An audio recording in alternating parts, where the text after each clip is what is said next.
해리스 미국 부통령이 윤석열 대통령과 만나 인플레 감축법 집행 과정에서 한국 측 우려를 해소할 방안이 마련되도록 잘 챙겨보겠다고 답했습니다.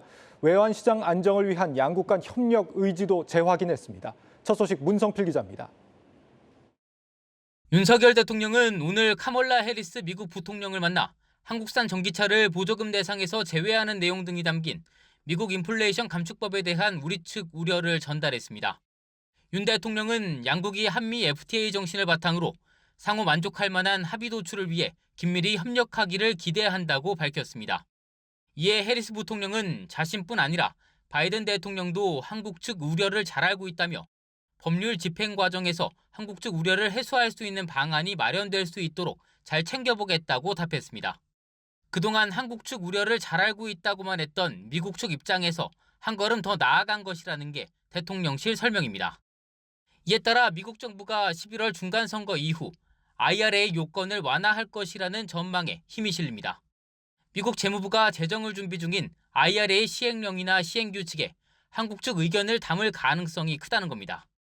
이와 함께 해리스 부통령은 필요시 금융 안정을 위한 유동성 공급 장치를 실행하기 위해 긴밀히 협력하기로 한 한미 정상 간 합의 사항도 재확인했습니다. 대통령실 핵심 관계자는 정부와 한국은행은 금융시장 안정을 위해 미국과의 유동성 공급 장치 발동에 대한 협의가 필요하다는데 인식을 같이 하고 있다며 시장 상황에 따라 유동성 공급 장치를 가동할 수 있도록 한국은행과 미 연방준비제도 간에 적극적으로 정보를 교환하는 것으로 안다고 말했습니다. 현재로선 외화 보유액이 충분하지만 필요하면 즉시 한미 통화 스와프를 체결할 수 있도록 연준과 소통하고 있다는 의미입니다. 한국경제TV 문성필입니다.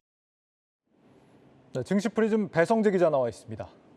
배 기자, 오늘 해리스 부통령이 발언은 이전보다는 조금 더 진전된 발언으로 보입니다. 우리 전기차 불이익 문제가 실제 좀 해소가 가능할지 시장에서는 좀 전망을 어떻게 하고 있습니까? 네, 한덕수 국무총리부터 윤석열 대통령까지 한국 측의 입장을 미국에 분명하게 전달하고 있는 건 사실인 것 같습니다. 그리고 미국의 반응도 긍정적인 답변이 돌아왔고요. 예. 기대를 걸 수 있는 점은 양국이 이 NSC 국가안보회의 단계에서 한국의 전기차 불이익을 좀 최소화할 수 있는 방안을 좀 도출해내는 것이 어떻게 보면 좀 긍정적이라고 볼 수가 있겠습니다.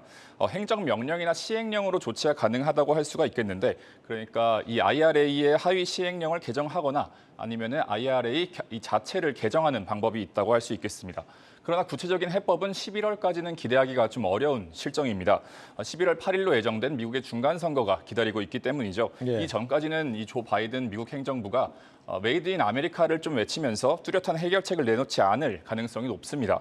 당장 시장도 어떤 이러한 오늘 만남에 대한 소식에 대해서 크게 반응하지 않았습니다. 관련주들이 반응을 하려면 양국 행정부가 좀 더 구체적인 논의를, 협의를 좀 해야 될 것으로 보입니다. 미국에 정말 천문학적인 투자를 하고도 뭐 하나 얻어내는 건 참 힘이 든 것 같습니다. 그렇습니다. 실제 카드는 좀 미국이 쥐고 있습니다만 일단 지금의 방향성은 어쨌거나 개선을 해보자는 거 아니겠습니까? 그동안 우려가 이제 주가에 반영돼 왔었던 현대차 관련주들 좀 이제는 좀 긍정적인 재료로 인식이 될 것이다, 이렇게 봐도 되지 않을까요? 물론입니다. 그러나 본질적으로 해결해야 할 것은 전기차를 빨리 북미에서 생산을 해야 합니다. 그러니까 현대차는 이미 미국 조지아주에 조지아주에서 건설하고 있는 전기차 전용 공장의 착공과 완공을 6개월씩 앞당기기도 했고요. 네. 기아도 조지아 공장에서 EV9 양산을 조기 추진하고 있습니다. 이러한 점에서 이제 기아를 좀 살펴볼 필요가 있는데, IRA는 전기차의 최종 조립 기준을 북미 전역으로 확대를 했습니다. 그런데 기아는 현대차와 다르게 이 멕시코 공장을 운영 중이거든요. 그러니까 이 북미 전역이라는 이야기는 이전에 나프타가 깨지면서 캐나다나 멕시코에 공장이 있었던 회사들이 피해를 입었었는데, 오히려 IRA 때문에 지금 어떻게 보면 좀 혜택을 받을 수 있는 상황이 된 겁니다. 예. 지금 이 멕시코 공장을 살펴보면 2016년 가동을 시작을 했고 생산 능력이 연간 30만 대, 그리고 생산 차량이 좀 소형 차량입니다. 회사 측은 이곳을 중소형 EGMP, 그러니까 현대차 기아의 이 전기차 플랫폼이죠. 이러한 어떤 중소형 전기차들을 계속해서 생산하는 이 거점으로 만들겠다, 이렇게 발표를 하고 있어서 좀 기대가 되는 지점이라고 할 수 있겠습니다. 네. 오늘 시장 얘기를 해보죠. 한마디로 얘기하면 기대가 실망으로 다시 되돌아갔다 이렇게 평가할 수 있을 것 같은데요. 맞습니다. 오늘 시장은 영국발 훈풍 그리고 역풍으로 정리해 볼 수 있겠습니다. 양지수는 장 초반 상승했다가 오후 들어서 이 상승분을 모두 반납하는 모습을 보였습니다. 네. 영란은행의 이 국채 매입 소식 때문에 변동성이 좀 줄어들 거다 이런 기대가 매수로 들어왔다가 이내 일시적일 거라는 우려 때문에 다시 빠져나간 것으로 해석을 해볼 수가 있겠고요. 실제로 영란은행의 조치가 상당히 일시적입니다. 국채를 매입하는 기간이 13영업일에 그칩니다. 다음 달 14일까지 매입을 할 것이고 또 당초 밝혔던 이 양적 긴축, 그러니까 자산 축소 계획 또한 그대로 유지 중입니다.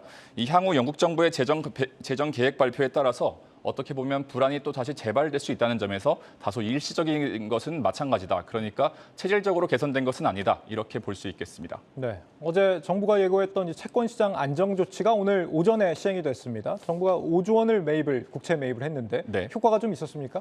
단기적으로는 긍정적이었습니다. 채권 시장에 확실히 어떤 긍정적인 모습을 보였다고 할 수 있겠고 전 구간에서 연고점을 계속해서 경신해 오고 있었거든요. 3년물 금리의 경우에는 지난 26일에 이번 주 월요일이죠. 연 4.55%를 기록을 했었습니다. 이게 12년 만에 최대치인데 오늘은 이제 4.2%대에서 4.3%대를 유지를 하고 있습니다.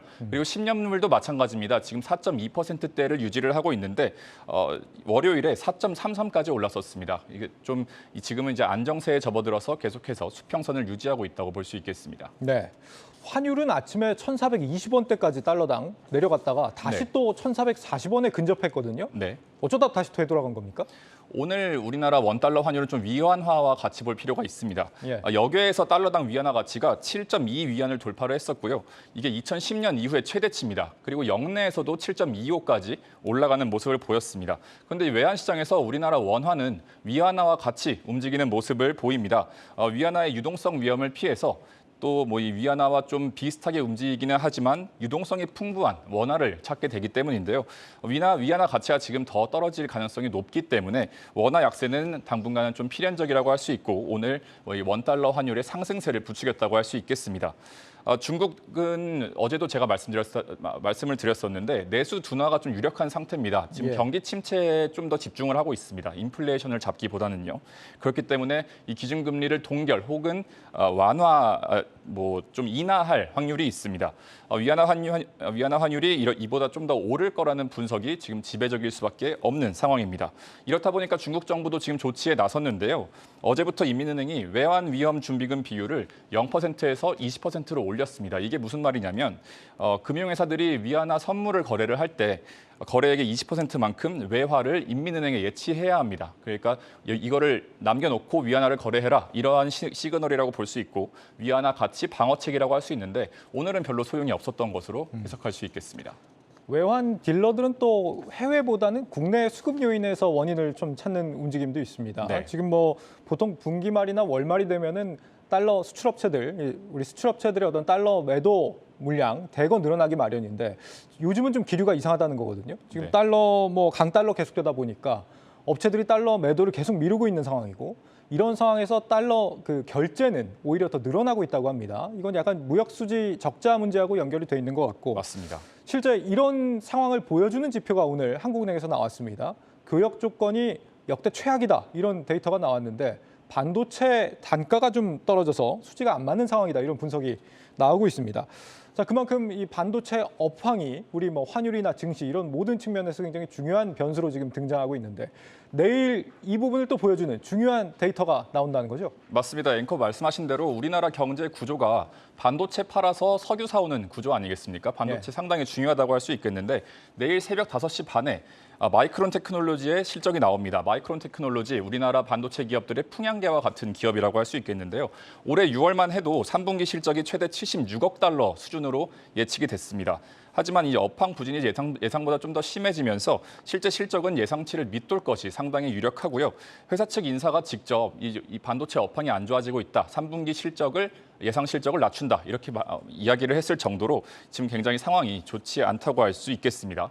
삼성전자와 SK하이닉스도 6월까지만 해도 3분기 실적 전망치가 각각 17조 원 그리고 4조 원 수준이었습니다. 그런데 지금 이번 달 들어서 3분기 예측치가 11조 원 그리고 2조 원으로 내려온 상황입니다. 네. 삼성전자 같은 경우에를 따로 떼어놓고 보면 예상 영업이익이 4분기에는 마이너스 38% 떨어진 8.6조 원 수준까지도 지금 어떤 예상하는 리포트들이 나오고 있거든요. 최근에 하락세를 계속해서 이어가는 모습인데 뭐 지수는 실물을 앞서가는 선행 지표 아니겠습니까? 이런 점에서 내년이나 아니면 내년 후반기까지도 어떤 경기 상황이 좋지 않을 거다라고 지금 시장이 예측하고 있다라고 해석을 할 수 있겠습니다. 네, 여기까지 듣죠. 증시 프리즘 배성재 기자였습니다.